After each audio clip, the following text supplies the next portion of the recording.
भगवान शिव को बम भोले कहने के पीछे एक प्रसिद्ध कथा है जो उनके सरल और भोले स्वभाव को दर्शाती है।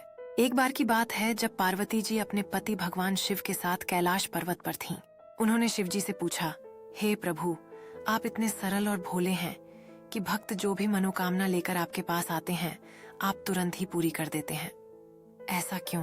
भगवान शिव ने मुस्कुराते हुए उत्तर दिया, हे पार्वती, मैं अपने भक्तों के प्रति असीम करुणा और प्रेम रखता हूँ।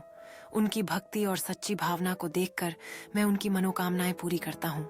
इसके बाद पार्वती जी ने शिव जी से कहा, क्या आप मुझे अपनी इस भक्ति शक्ति का कोई उदाहरण दे सकते हैं?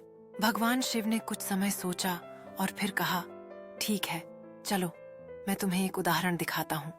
फिर उन्होंने अपनी माया से एक भक्त की कथा रचाई। एक भक्त जिसका नाम था बम, भगवान शिव का अनन्य भक्त था। वह दिन रात शिव जी की पूजा में लीन रहता और भोलेनाथ कहकर उनकी स्तुति करता। वह इतना भोला और सच्चा था कि शिव जी उसकी भक्ति से अत्यधिक प्रसन्न होते थे। एक दिन बम ने सोचा कि क्यों न वह अपने भोलेनाथ को खुश करने के लिए कुछ खास करे। वह जंगल में गया और वहां से सुंदर फूल, बेलपत्र और जल लेकर आया। फिर उसने शिवलिंग पर इन सबको अर्पित किया और बम भोले का उच्चारण करते हुए शिव जी की पूजा की। शिव जी उसकी भक्ति से बहुत प्रसन्न हुए और प्रकट होकर बोले, हे बम, तुमने अपने भोलेपन और सच्ची भक्ति से मुझे बहुत प्रसन्न किया है। मांगो, तुम्हें क्या चाहिए? बम ने उत्तर दिया, हे भोलेनाथ, मुझे कुछ नहीं चाहिए। आपकी कृपा और आशीर्वाद ही मेरे लिए सब कुछ है।